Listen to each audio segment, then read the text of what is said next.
para diplom.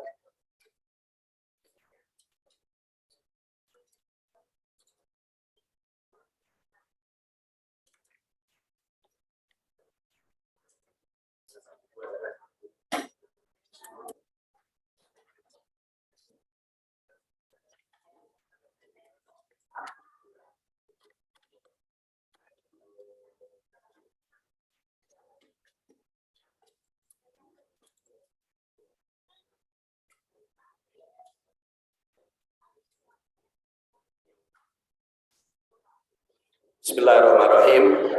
Alhamdulillah wassalatu wassalam ala Rasulillah wa ala alihi wa sahbihi wa mawalah. Bagian kedua. An Sahal bin Sa'din As-Sa'idi qala atan Nabiyya sallallahu alaihi wasallam rajulun. Jadi Sahal bin As-Sa'idi itu bernama sebelumnya Hazan, ya. Kemudian diganti oleh Rasul namanya menjadi Sahal. Dikenal dengan nama Abul Abbas Al-Ansari Al-Khajraji. Wafat di Madinah tahun 88 Hijriah.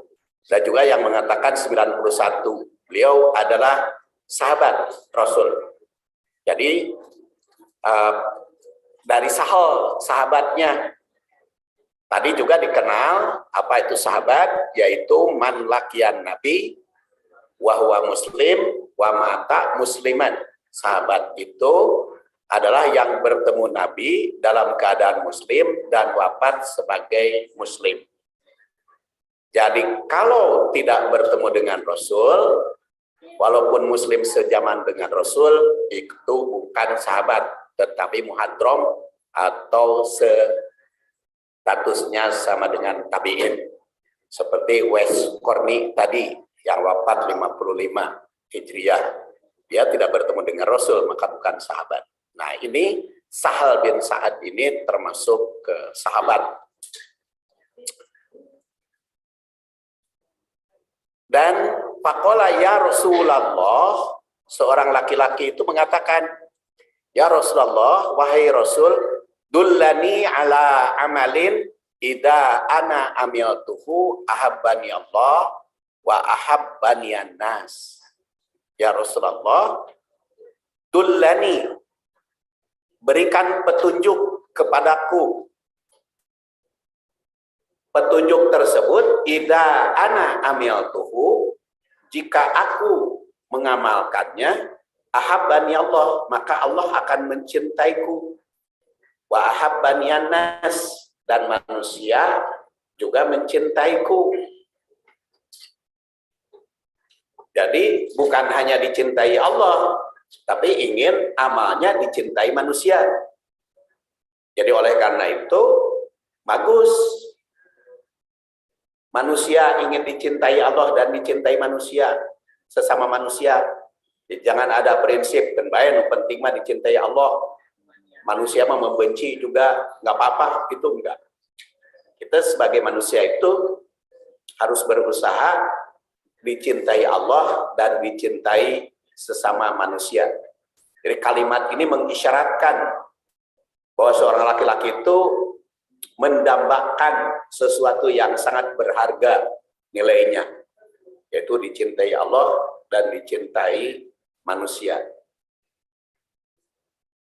Oh ya, tadi juga dikemukakan bahwa kalau Bapak dan Ibu mau bertanya, boleh ya di tengah-tengah perjalanan. Juga nggak apa-apa, sebab kalau ditunggu selesai mah mau selesai. Jadi boleh bertanya secara langsung, berdialog. Dan ini dalam syarah hadis, orang yang dicintai Allah, dicintai makhluknya, hidupnya akan tentram, lahir dan batin. Di dunia maupun di akhirat kelak, siapapun tidak akan masuk surga kalau tidak dicintai Allah.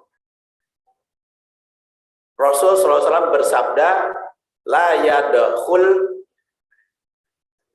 ahadan minkum amaluhu la yudkhil ahadan minkum amaluhu al jannah wala yujiruhu minan nar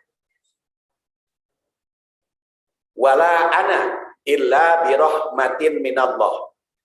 Amal seseorang tidak menjadikan ia masuk surga, dan amal itu tidak akan membebaskan dari neraka. Yang bisa membebaskan dari neraka dan membawa ke surga adalah rahmat Allah atau kecintaan Allah kepada manusia. Hadis ini diriwayatkan oleh Muslim, lahir 204, ada juga yang mengatakan 206 Hijriah, dan wafat 261 Hijriah. Berdasar hadis ini, yang dapat memasukkan seseorang ke surga bukan amal, tapi rahmat dan kasih sayang Allah. Oleh karena itu, amal yang mendatangkan kecintaan Allah sangat perlu dilakukan. Jadi, apapun yang kita perbuat, itu harusnya yang mendatangkan kecintaan Allah.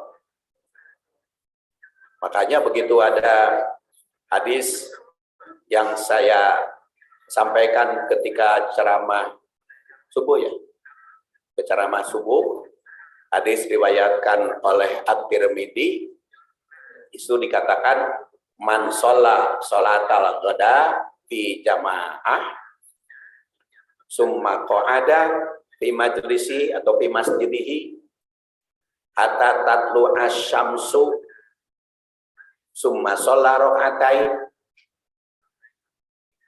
Barang siapa yang sholat subuh berjamaah kemudian tetap di masjid, tidak keluar setelah sholat berjamaah subuh teh, untuk apa? Untuk berzikir, untuk berdoa, untuk berdiskusi, memahami Al-Quran dan Sunnah sampai terbit matahari. Setelah terbit matahari, yusolli raka'atain, lalu dia sholat 2 rakaat, maka dia mendapatkan amal nilai umroh dan haji.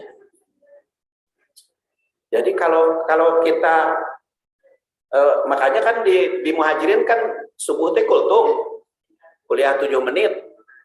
Kalau saya mah 14 menit, rata-rata 13 menit. Sebetulnya kultum teh lebar itu. Karena bubar sebelum terbit matahari. Tapi lagi sekarang selir itu.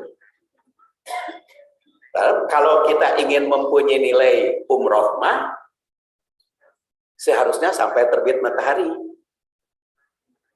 Nah, setelah terbit matahari lalu kita sholat 2 rakaat, yaitu sholat mau disebut sholat duha, mau disebut sholat isyraq, mau disebut sholat awabin, terserah. Jadi setelah terbit matahari itu baru bubar. Nah, itu nilainya seperti ibadah haji dan umroh, pahalanya. Tapi bukan mengganti haji dan umroh.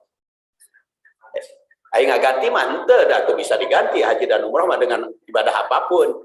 Tetapi pahalanya itu standar dengan nilai haji dan umroh. Kan nilai haji dan umroh teh sekarang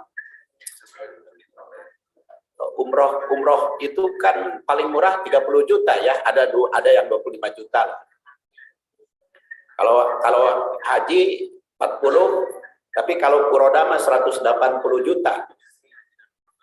180 juta hajinya. Nah, kita berada di masjid setelah sholat berjamaah subuh, terus ikut pengajian atau dzikir atau baca Quran di dalam masjid sampai terbit matahari. Setelah itu sholat 2 rakaat. Seperti tadi saya katakan, mau sholat isyraq, mau sholat duha, mau sholat awabin, terserah istilahnya. Itu mempunyai pahala bagaikan umroh dan haji. Makanya ibu dan bapak nanti mah pengajian teh udah aja pindah ke subuh yang malam Sabtu itu. Jadi malam Sabtu itu pindah aja ke Sabtu subuh supaya mempunyai nilai umroh dan haji bagi yang ikut ngaji. Ya, Sabtu subuh kalau bapak dan ibu setuju, Nanti dijawab itu di grup WA. Ya, kalau setuju.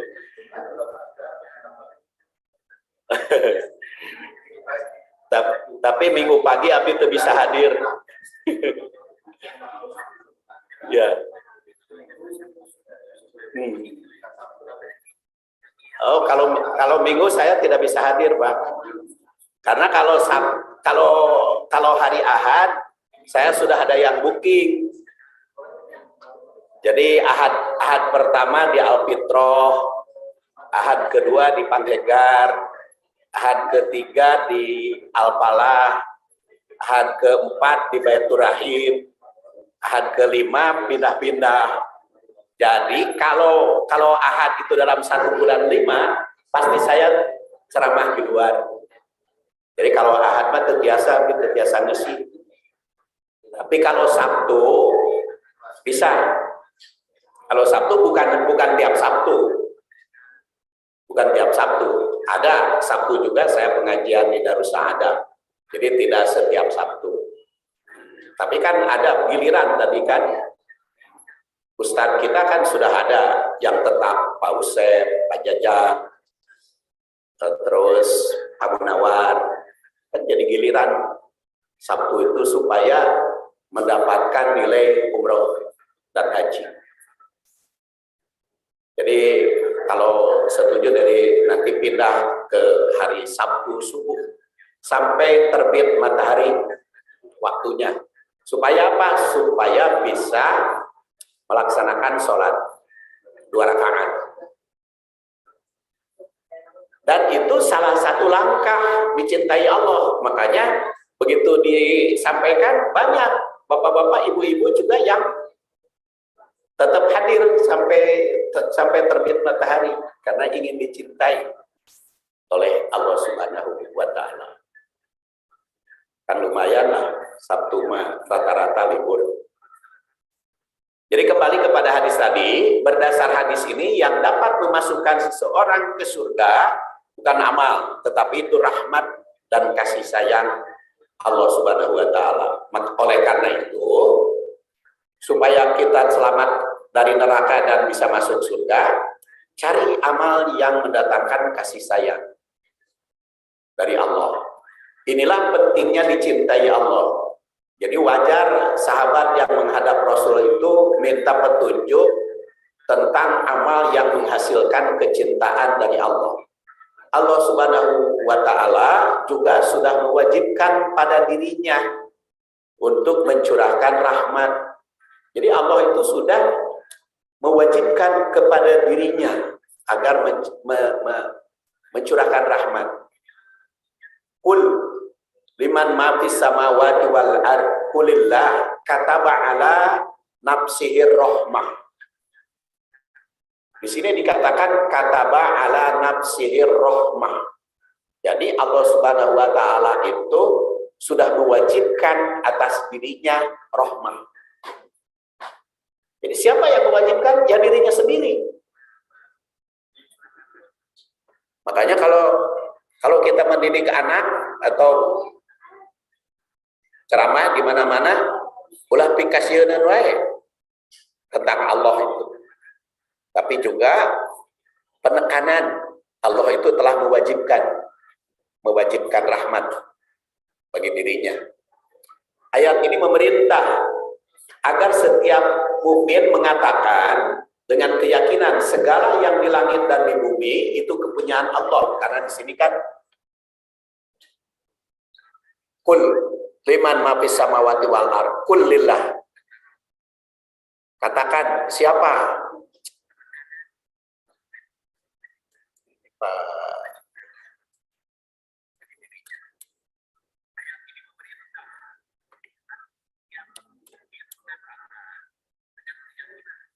Suara